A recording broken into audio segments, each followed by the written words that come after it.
Fala galerinha do primeiro ano, beleza?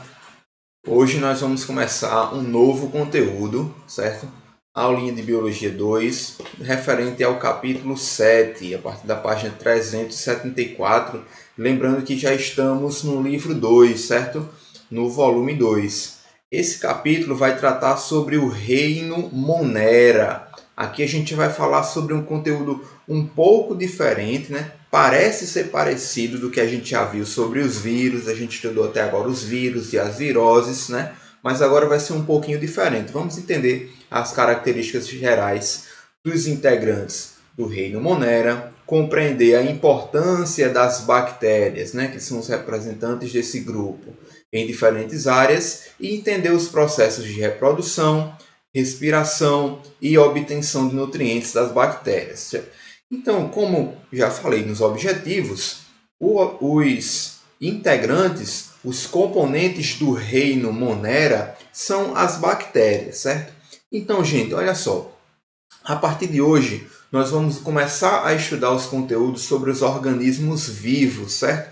Só para a gente diferenciar e identificar, até então nós estudamos os vírus e caracterizamos que os vírus não são considerados organismos vivos porque eles não são independentes, ou seja, eles não conseguem realizar reprodução sem o auxílio de uma célula hospedeira. Então, eles são chamados parasitas intracelulares obrigatórios. Já as bactérias e os demais organismos que estudaremos daqui em diante, eles são sim independentes, são formados por uma célula, tem sua estrutura organizada, como a gente conhece, né? E daí a gente já vai caracterizar como organismos vivos.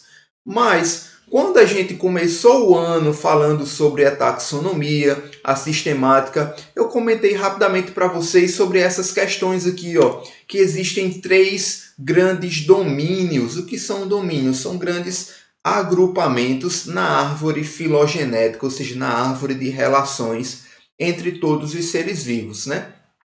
Os cientistas, os taxonomistas e os sistematas, eles classificaram e agruparam esses 3 domínios em 3 tipos. Ó, o domínio eucária, eucária vem de eucarioto, que estão todos os grupos de organismos eucariotos, tá, que possuem envoltório nuclear.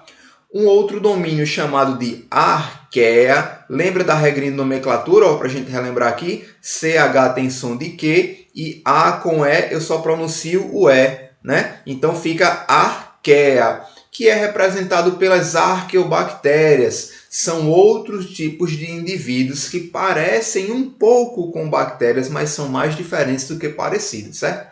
E o outro domínio é o domínio bactéria, que são representadas pelas eubactérias, as bactérias propriamente ditas, tá? Então, gente, esses 3 domínios, eles podem ser agrupados, divididos em 6 reinos. Agora vocês devem estar se perguntando, se ainda não perceberam. Professor, o senhor disse que o título dessa aula é Reino Monera. E cadê o Reino Monera daqui? Justamente é isso que acontece, ó.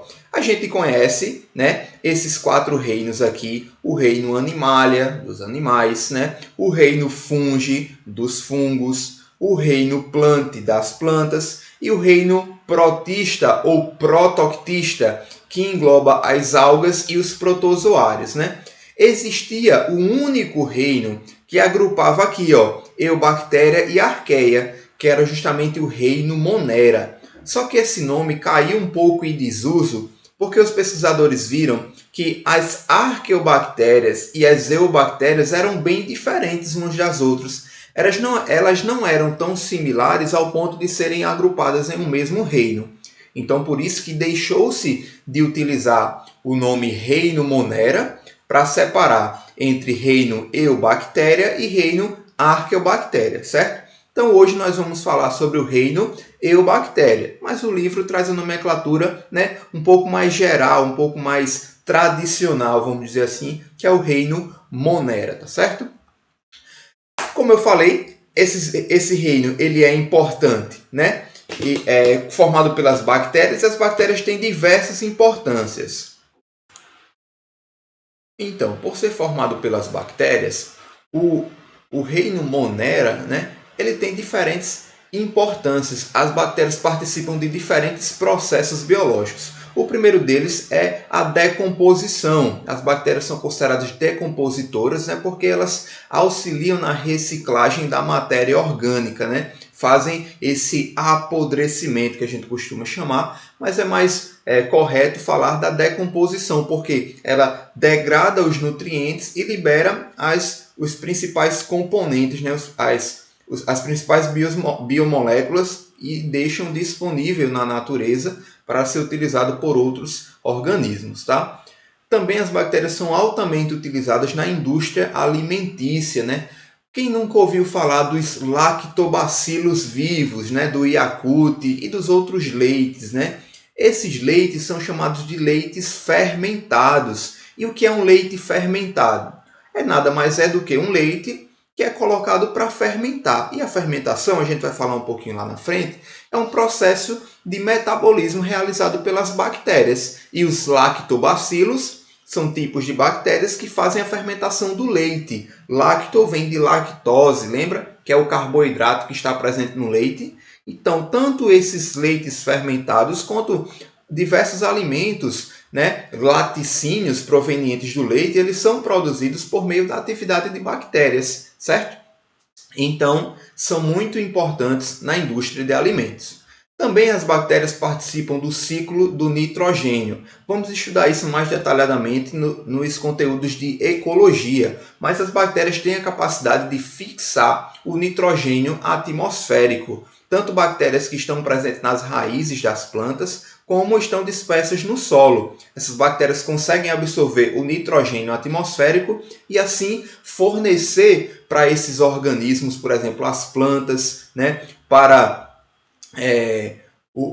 os outros animais também que precisam de nitrogênio, que se alimentam dessa bactéria. Né? Por exemplo, aqui um coelho que está se alimentando das plantas, o coelho está absorvendo esse nitrogênio que estava nas plantas. O nitrogênio só chegou nas plantas devido à fixação por meio das bactérias. E como é que isso acontece? E para que isso acontece? Porque essa fixação do nitrogênio atmosférico na sua forma molecular, ele é convertido na sua forma orgânica, porque essa forma orgânica é que vai ser incorporada na estrutura dos aminoácidos. Lembra que a gente falou rapidamente de aminoácido? E o que é um aminoácido? O nome já está dizendo, aminoácido. Então, amina tem composto nitrogenado. Então, para que um organismo, tanto animal quanto planta, consiga produzir um aminoácido, ele precisa de nitrogênio. E esse nitrogênio, muitas vezes, é obtido por meio das bactérias, certo? Então, a construção das moléculas de aminoácidos que vão formar as proteínas, né, as carnes, né, os ovos, enfim, os alimentos ricos em proteínas, eles contêm o nitrogênio que vieram lá do ciclo da cadeia alimentar pela fixação do nitrogênio, beleza? Outra importância também das bactérias é que elas são altamente utilizadas na bioengenharia, ou seja, utilizando as bactérias, organismos vivos, com um propósito de tecnologia, um propósito de engenharia. E como é que isso é aplicado? Existe uma técnica de biotecnologia chamada técnica do DNA recombinante. A gente vai falar em outros momentos nas nossas disciplinas, né? Por exemplo, os cientistas conseguem introduzir um gene de interesse, né, em um cromossomo bacteriano. Né? Então, esse cromossomo carrega um gene, né, de interesse, um gene de outro organismo, de outro animal, e quando essa bactéria se reproduz, carrega esse outro gene. E, consequentemente, essas bactérias elas vão produzir as proteínas que têm a receita nesse gene. Né? Então, é muito utilizada as bactérias pela sua fácil manipulação, pela forma fácil de editar o genoma da bactéria, e também elas são utilizadas na indústria de alimentos, assim, em biotecnologia de alimentos, como organismos transgênicos, né? Organismos geneticamente modificados por meio da inoculação de bactérias geneticamente modificadas. E uma outra importância também é que as bactérias realizam reações ecológicas, por exemplo, a simbiose. Nós conhecemos que no nosso organismo, nos seres humanos, né, em outros mamíferos, a nossa flora intestinal, no intestino grosso e no intestino delgado, existem inúmeras bactérias. Vejam, existem mais bactérias no nosso intestino do que o número total de células do nosso corpo. Imagina aí a quantidade de bactérias que existe no nosso corpo. Mas a maioria dessas bactérias são benéficas, como a Escherichia coli, os lactobacilos, que eu falei anteriormente, e a bifidobactérias, que são bactérias que vão auxiliar no metabolismo digestório dos seres humanos, né? A gente vai falar em outros momentos também sobre a digestão de animais que são chamados ruminantes, né? Esses animais ruminantes possuem várias bactérias no seu trato digestório que elas auxiliam no processo de digestão do alimento. No caso, aqui um exemplo, né? Um boi, ele vai se alimentar de vegetais de capim e são as bactérias que auxiliam na digestão desse capim, tá certo? Então, é uma relação de simbiose, ou seja, uma relação de troca, né? Que as bactérias auxiliam o organismo a digerir o alimento, enquanto que esse alimento digerido também serve de alimento para as bactérias, tá? Enfim, então vamos falar da estrutura bacteriana, como é que ela se organiza, né? Precisamos entender que a bactéria ela é uma célula propriamente dita, então ela vai ser formada por uma membrana plasmática, aqui mostrada em vermelho, tá? E essa membrana plasmática ela tem algumas especializações, ela consegue fazer, né, essas dobras externas para fora da sua estrutura, que são chamados de pilos, né? Esse pilos, ou pode ser chamado de pelo, ele é muito utilizado na reprodução, que a gente vai falar um pouquinho aqui na frente, né? As bactérias a gente conhece que elas são classificadas como procariotas. O que é que isso quer dizer? Não possuem membrana nuclear. Então, o DNA bacteriano ele fica disperso no citoplasma. E essa região do citoplasma onde o DNA bacteriano está disperso é chamado de nucleoide. Tá? Existe outro cromossomo bacteriano também em forma circular, que é o que a gente chama de plasmídio, certo?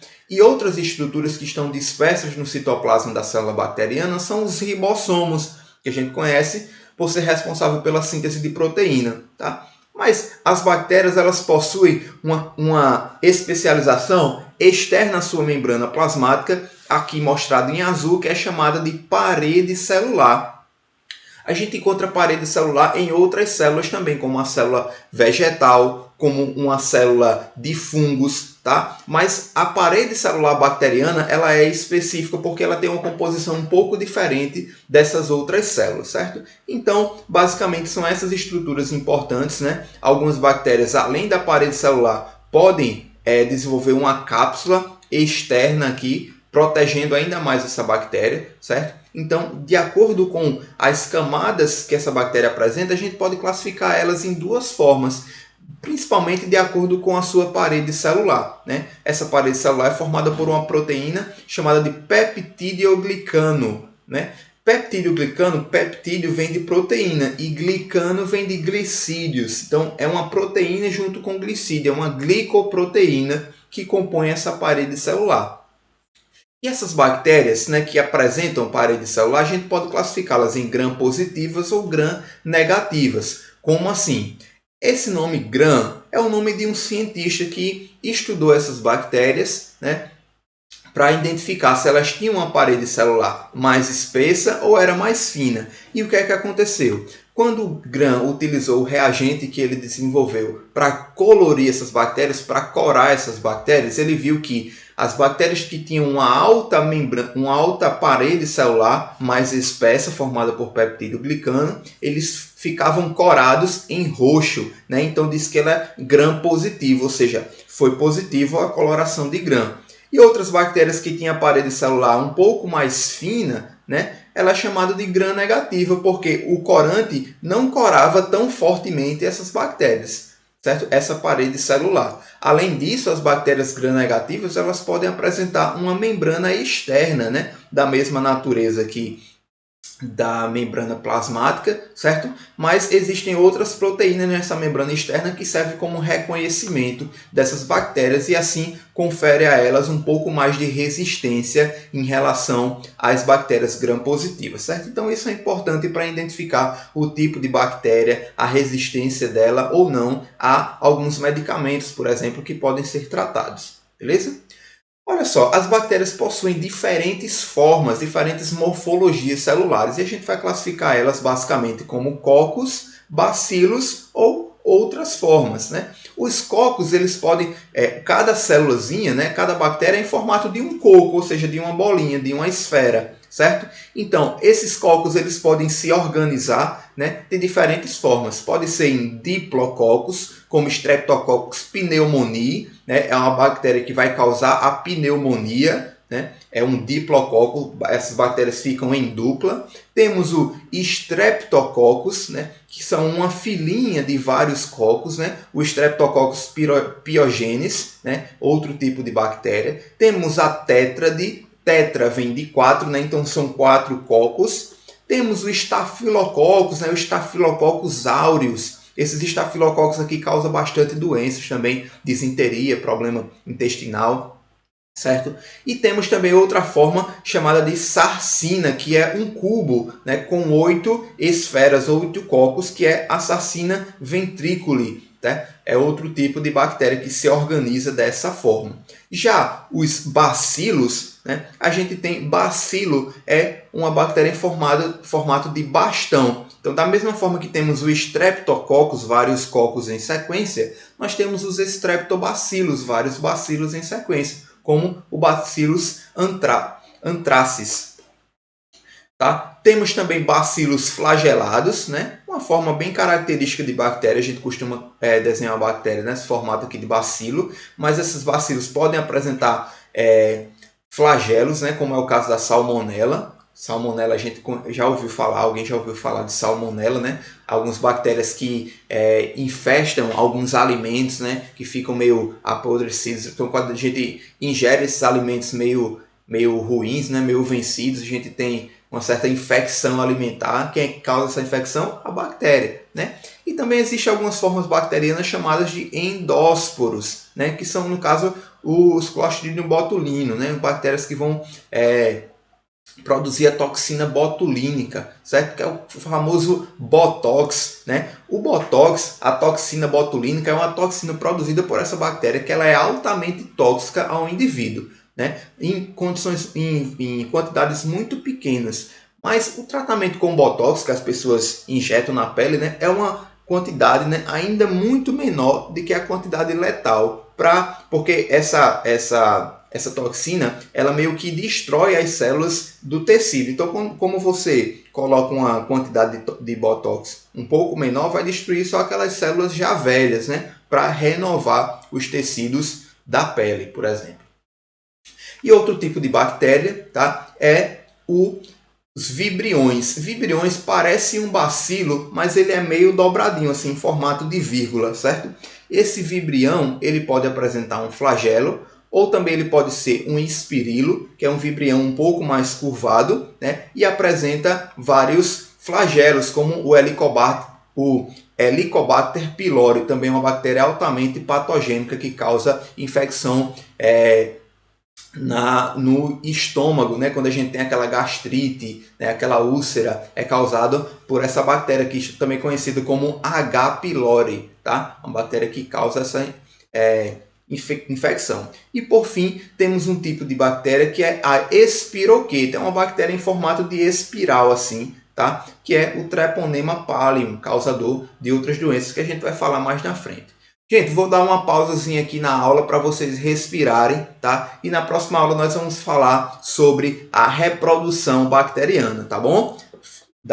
Relaxa aí um pouquinho que já já a gente volta. Valeu e um abraço.